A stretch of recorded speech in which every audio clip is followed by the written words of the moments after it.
नमस्कार, मी तेज पोरगरे. आपण प्रहार न्यूजलाईन पाहताय. दिवसभरातील महत्त्वाच्या हेडलाईन पाहूया. मुंबईमध्ये सलग तिसऱ्या दिवशी मुसळधार पाऊस, लोकल सेवेवरती परिणाम. मुंबईसह कोकणामध्ये रेड अलर्ट जारी. पुढील 3 ते 4 तास महत्त्वाचे. रेल्वे वाहतुकीवरती परिणाम. पुढील 3 दिवस राज्यात मुसळधार पावसाचा इशारा. रत्नागिरी रायगड जिल्ह्यामध्ये मुसळधार पाऊस, हवामान खात्याचा रेड अलर्ट जारी.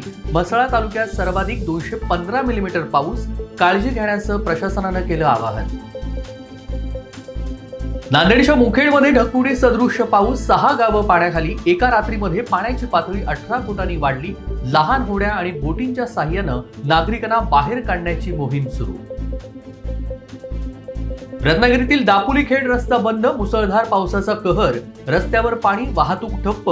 बोरोंडी गावामध्ये पूर, जनजीवन विस्कळीत. घरांमध्ये पाणी, मदतीची नागरिकांनी केली मागणी. कोल्हापूर जिल्ह्याला आज रेड अलर्ट जारी. राधानगरी धरणाचे सर्व स्वयंचलित दरवाजे उघडले. नदीकाठच्या लोकांना सतर्कतेचा इशारा. सीपी राधाकृष्णन एनडीएकडून उपराष्ट्रपती पदाचे उमेदवार घोषित. भाजप राष्ट्रीय अध्यक्ष जे.पी. नड्डा यांची घोषणा. सीपी राधाकृष्णन सध्या महाराष्ट्राचे राज्यपाल.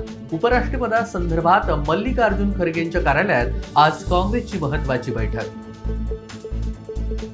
मुंबई गोवा महामार्गावरील खड्ड्यात भल्या मोठ्या मगरीचा मुक्त संचार. मुसळधार पावसामुळे काळ नदीतून बाहेर. पाणी प्रेमींकडून मगरीची सुटका.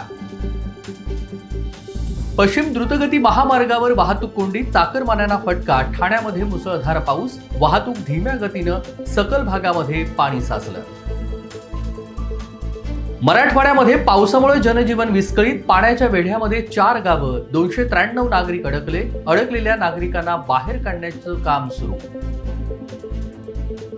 बेस्ट पतसंस्थेच्या निवडणुकीसाठी आज मतदान. 24 तासांपूर्वी आर्थिक गुन्हे शाखेच्या नोटीस. आगामी मुंबई महानगरपालिका निवडणुकीच्या निवडणुकीसाठी लिटमस टेस्ट.